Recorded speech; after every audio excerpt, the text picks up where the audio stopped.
Welcome to Well Played Podcast, the show on all things playful and joyous in education. I'm your host, MrMatera, 6th grade teacher, author, and presenter. Just a quick reminder for everyone to go check out Hive Summit. It's starting on August 1st.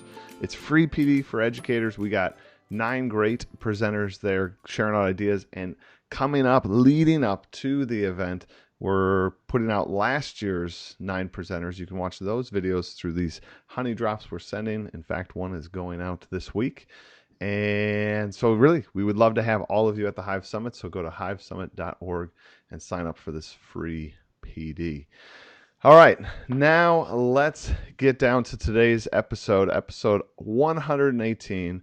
Very excited about this topic. This one, Melissa and I are going to be talking about collaborative games, and this is Melissa's first time on Well Played. We have tried to make this happen a few times, and here we are. I'm excited to have you on. So Melissa, can you give yourself a kind of an introduction here?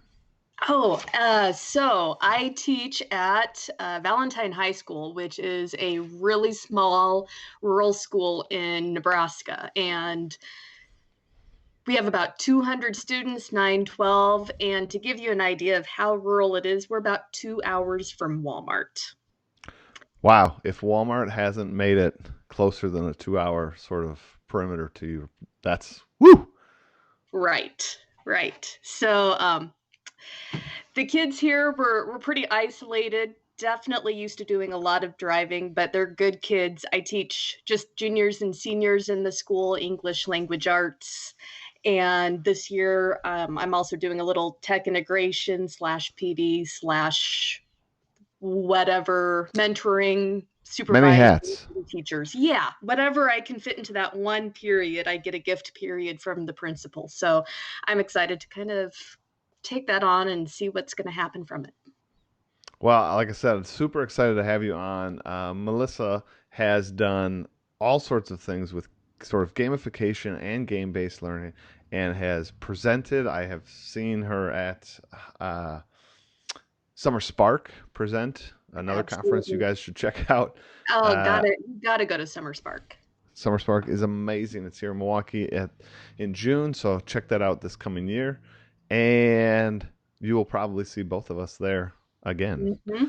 So, like I said, super excited to have you. Today's topic that we were sort of diving in was Melissa's idea here. This idea of using collaborative games and some of the mechanics that come with them in both our classrooms, and I'm sure through this episode you'll find some good games that you might have to add to your Amazon list.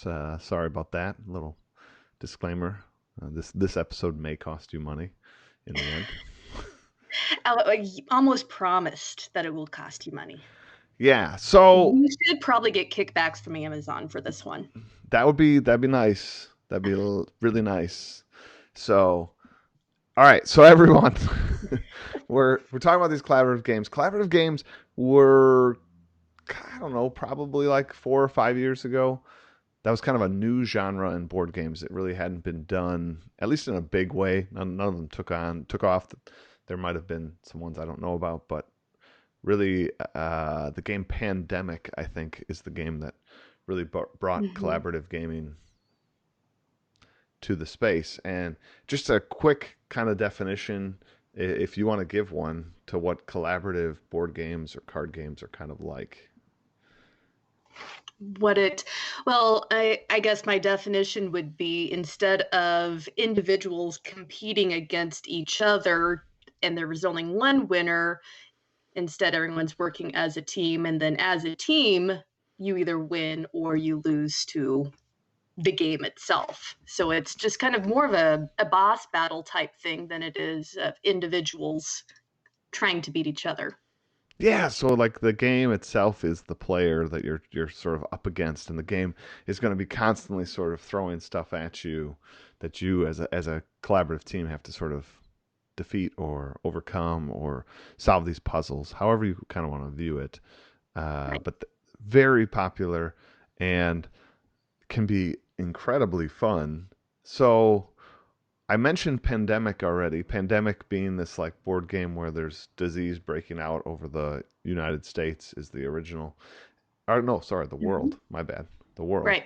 And you're these different people that work for the Center for Disease Control, and you're going around and like kind of almost putting out these disease fires throughout the world. And the game is just relentlessly spreading more and more disease, and it produces like there's a bit of heart palpitations that go with these games because it's like you feel the pressure of having to do 10 things on your turn and really having to map out. And I think this is what, as teachers, we probably love. Like to be successful, you have to sort of talk with everybody else and hear what cards they have, what they could do, and sort of map out the best play for your turn. Absolutely. And I think, and Matt Farber talks about this a lot, and I think Pandemic does it well. I mean, not just that collaboration, but, and you've touched on it, the whole systems thinking of the causation of if I do this, and then this is going to happen, and seeing how everything works, that there are no isolated events. And then you take that type of thinking into other aspects of the classroom in the world, and that's a type of thinking that it's hard to achieve outside of games. Yeah, the game gives us that sort of goal, that sort of purpose to like have a meaningful collaborative experience. Like, right, there is the immediacy of the game, the rules of the game are in play, and it gives us, it's weird to use this term, but it gives us a more authentic reason to collaborate, which it's silly to sort of say that because it's an inauthentic experience. It's a board game, but you know, it gives us the rules, like the reason, right? The Mhm. impetus to the collaboration. And so Pandemic was, like I said, that was probably like, I don't know the exact release date on that, but it's a while. Yeah, That it's one's been been it's out for a been while. around a while. So there, since then, has been kind of an explosion of other collaborative games. And what's one that, like, right now you kind of have been enjoying and might use in your classroom? Well, my current addiction right now that I really like is the one that I played or learned to play at your dining room table, which was the Mind. Oh, And I love the mind. it's such a simple premise of everyone just has a Well, set of cards. walk us through the game a little bit, because other you and I could probably jam about this, but let's make sure the others kind of get it. Alrighty. So the idea with the Mind is you have different rounds. In the first round, everyone has one card from the deck, and the deck is a deck of 1 to 100, literally just the numbers. And the goal is that all of the players need to lay those numbers down in ascending order, but there is no verbal communication at all. So you have to be able to kind of gauge and feel out your partners and kind of set up some sort of nonverbal communication of figuring out who's going to have the next card. And, there's some little saving cards to help you out where you get a second try or, a few extra things to the game. But in essence, it's just putting the cards in order. But you mentioned heart palpitations. And yes, I mean, you get heart palpitations because you don't know what that next card is going to be that someone lays down, and you're just praying that it's going to be the right one. I love it. I when I usually tee up that game and sort of tell people, "Hey, I have a game we could try." One, it is incredibly small, so you can kind of like bring it with you. It's super easy. But two, the thing I always sort of tee up is, like it's not really a game. It's more of an experience. It, Mm-hmm. be- and as you kind of described, there's this like weird energy is the best way I can describe it. Like you're all holding his hands, like in round one, you each have one card by round, and then each round you get one more. So round five, round six, you're all holding five or six cards, and there's this unconscious almost timing that's going on. Like people are kind of thinking, well, like somebody should have played one through five by now. I'm sitting here with an 8. Like, how much time do I wait? Like, is the 6 or 7? Does no one have it? And somebody else is thinking the same thing, and they might have like 10 or 12 or 15, and they might feel like they've given enough time. But I'm sitting there holding the 9. Like, do I play it? Do I? Mhm. And then all of a sudden they play the 15, and you're like, no, like I had, ah. It's crazy. Yeah. It is that emotional experience. Now I can't think of what the term is for that emotional experience, but the mind does that so well, of that same thrill as when the Jenga tower falls. It's that same feeling, and everyone has that together. And I think that's what's so great about collaborative games, is that everyone's on that roller coaster together and not just their own separate roller coasters. It's I don't know, it's crazy, and it does have that rewarding sense. Like every round, even if I don't win the overall game, because you have to get to such a level depending on how many players. But even Have like the you end, ever? have I ever won? I feel like I've won once, but that might not be true. But You've imagined what it has felt like. yeah, like I feel like I did, but I don't know. It's a really good game, a lot of fun, easy to teach, a lot of that sort of energy, a lot of like hooting and hollering moments in between rounds when it was like, oh my gosh, I can't believe, wow, we did it or we didn't do it or whatever the case may be. A lot of fun and relatively inexpensive game, so a good one that you could pick up for the classroom Yeah, I think or I picked up the 2 decks and they were each $10. I keep one in my purse. Like you said, it's small. yep. Yeah, I'm really excited to use it at the beginning of the school year just as a team building thing, because like you said, it's that emotional togetherness. And if we want to make our kids feel like they truly belong, we need to create experiences for them. And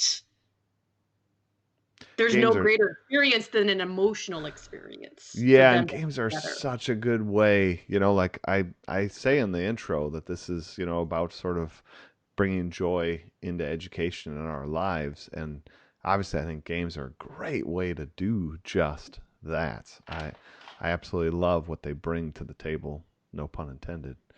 Uh, so, all right, so we have the mind, we have pandemic, and I am going to give a sort of shout out here at the if any of you actually watch these videos or if you want to comment on these podcasts, all of them are sort of dual posted.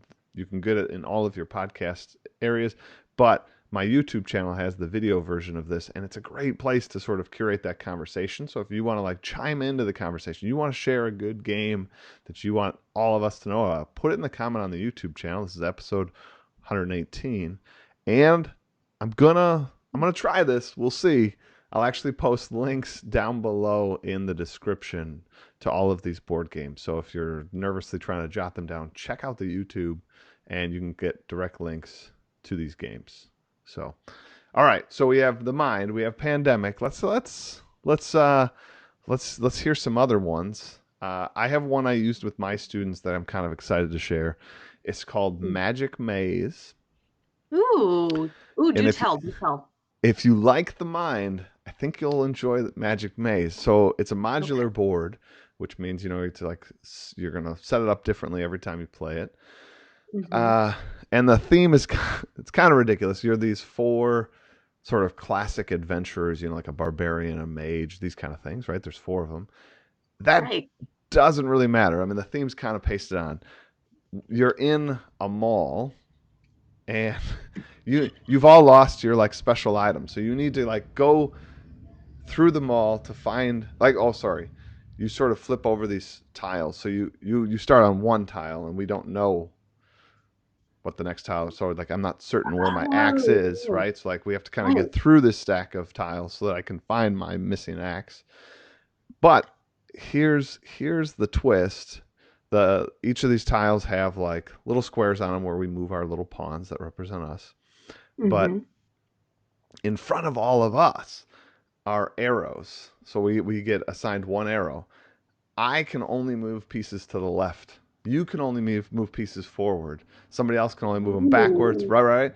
And right. we can move any piece. Like, so I shouldn't really say that I'm the barbarian. It doesn't really matter. Like, we need to get these four adventurers through the mall, find their items, and get out of the mall before time runs out. And Nice. we can't, like, again, like we can I can only move things left or whatever I said, right? And Hmm. I gotta like get you to understand, like, hey, I just moved the red piece 3 spaces to the left. Now, like, hey, I need you to move them forward to like go up those stairs, because like, see, but here's the last Gotcha. twist I didn't Gotcha. tell you. We can't talk. Ooh. There is a piece that I can lay in front of you, like a separate piece, to get your attention, but that's all I Um, can do. So I can be like, I might put it in front of you, then move the guy 3 spaces, and maybe you'll be like, oh, okay, yeah, I get what he wants. Sometimes you hmm. forget to do that. So after I've already moved the guy 3 pieces, I can put it in front of you. But Yeah. then you're like staring at the board, like, what does he want me to do? And the game does a really good job. It tells you like a way to set up the board once to like learn, like there's kind of these levels, and eventually after you do Hmm. these levels, you can just play random. You can just mix all these things in. But what it does is each level teaches you a new function of the game, so it nicely rolls out. There are all these other Oh, challenges like nice. security cameras and other things that you have to like avoid Mhm. and pay attention to, and guards, and but it doesn't throw all that at first. It's just like, here's kind of the basic. Let's see if you can get through them all. Right. Um, and then it does this other interesting fun thing with this timer. There are spots on the board where you can. I think it's a 5 minute timer, and once that runs Hmm. out, the game's over. But there are spots on the board where you can flip the timer.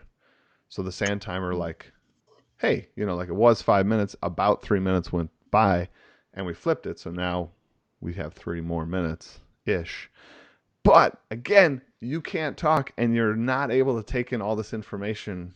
You're not sitting there patiently thinking it through like you are pandemic.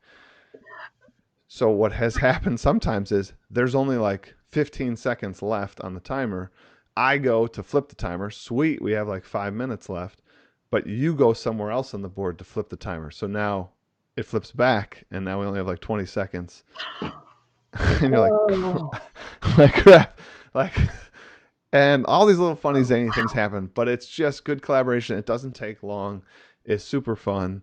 Uh, and again, relatively cheap. I want to say it's like low 20s to buy that game. Oh, yeah, that's not bad at all. Okay, well, so there's another one I've got to check for my Amazon list. But it does sound quite a bit like if the Mind and 5 Minute Dungeon got married, then it would That would be be it. Yeah, Magic Maze. we have figured out the like genealogy of Magic Maze. That's totally it. Well, but you mentioned another collaborative one, 5 Minute Dungeon. Uh, this is another great one you guys should all Yeah, check out. High energy.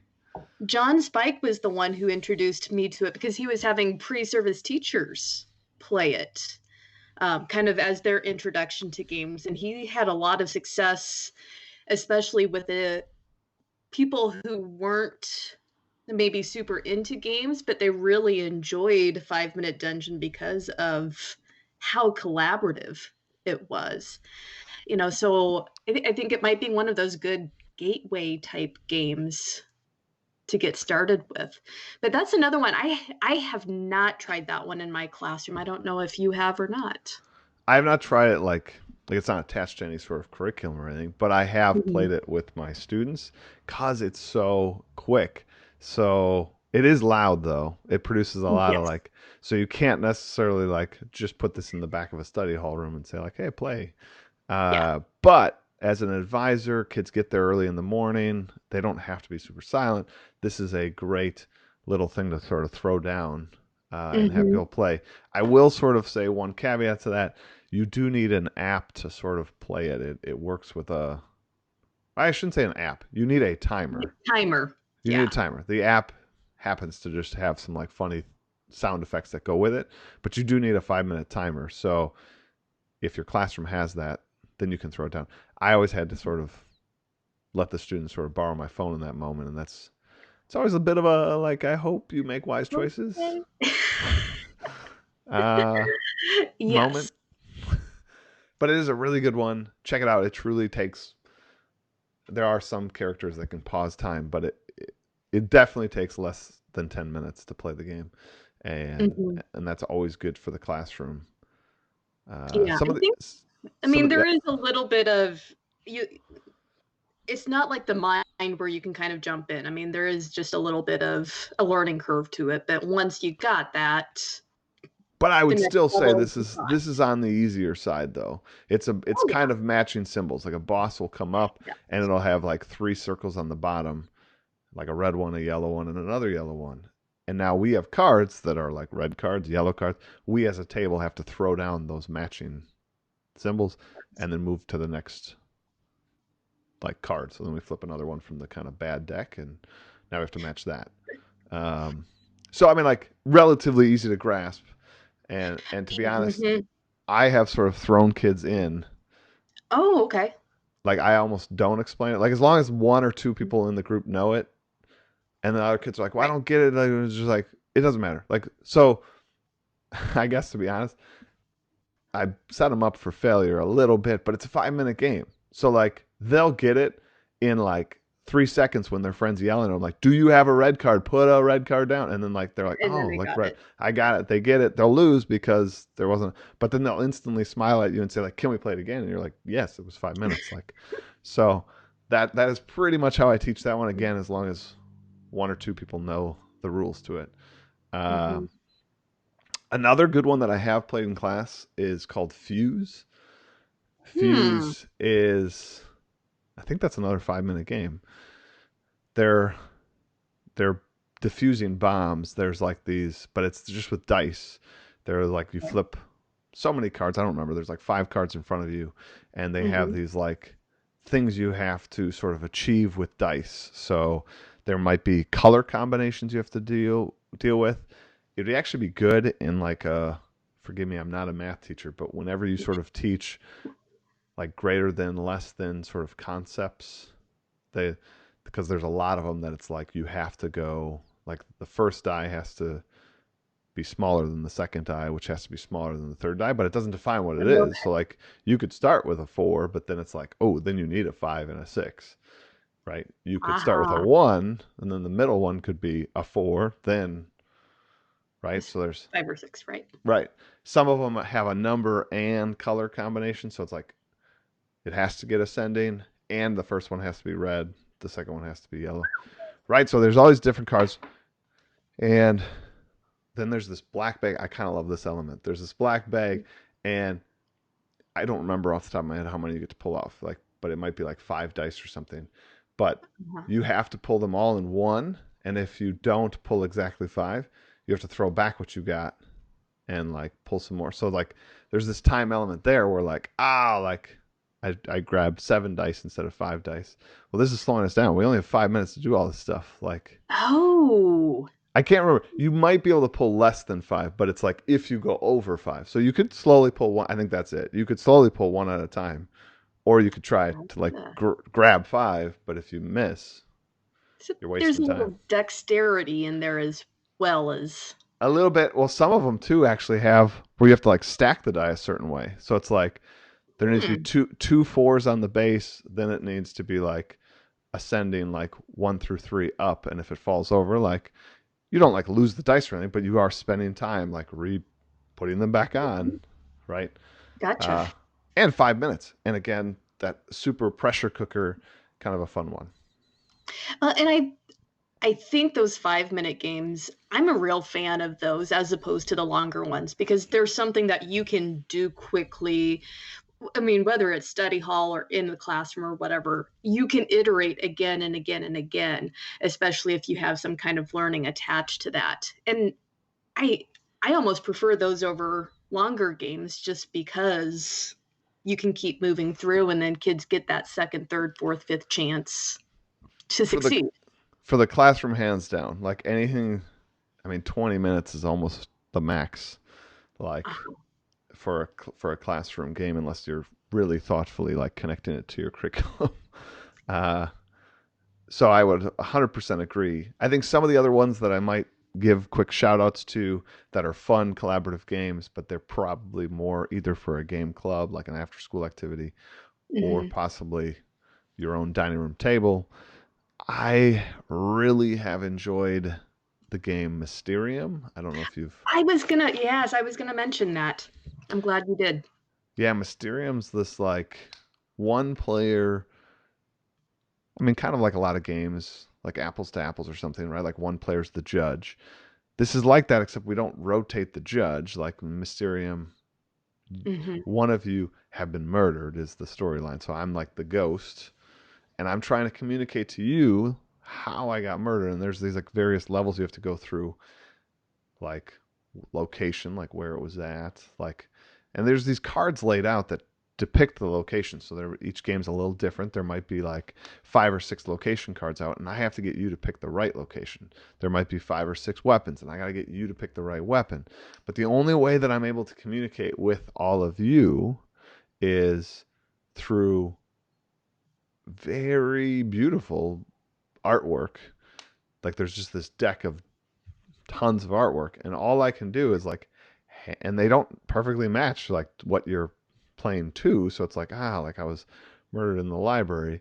I like maybe the best card I have to give you is literally like a picture of a forest, and I'm hoping you make the stretch that like books are made from paper, paper is made from Mhm. like trees. Like it can be that thin, but like I'm hoping like all I can do is pass you these pictures and hope that you are thinking the same way I'm thinking.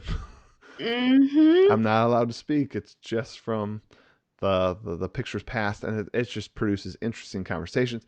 I love being the guy like the ghost because it's so fascinating to hear the whole team. The whole team will discuss. You guys can all talk. So all of you might be like, "Well, he passed me this like green card. Is it because it's a forest, or is it because it's green? Because look, oh, in the study, like the chair's green." And you're like, crap, Yeah. like in your head, you're like, I no, that's not why I passed it to her, but I can't say that to like, and you're like, they start to make connections you didn't even Mhm. notice, and you're like, oh darn, that one's super fun, and I would definitely check it out.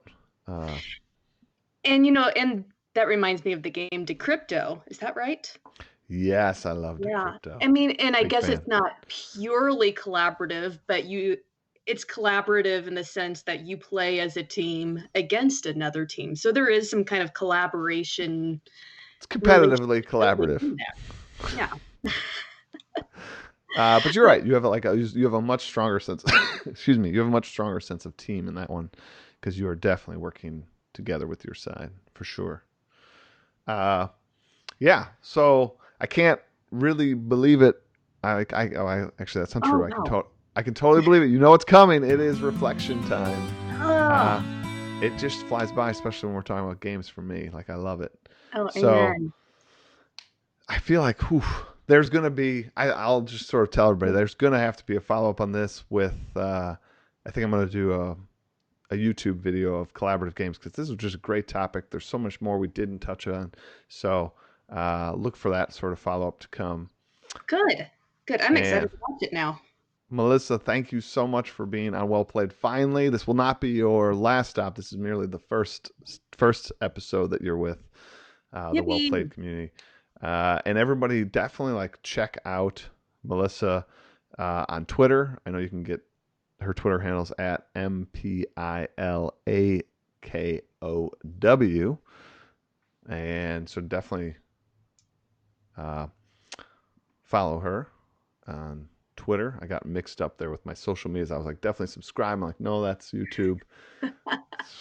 Blanking. Yeah. So thank you very much for being on the show. That's awesome to Oh, have thank you. you.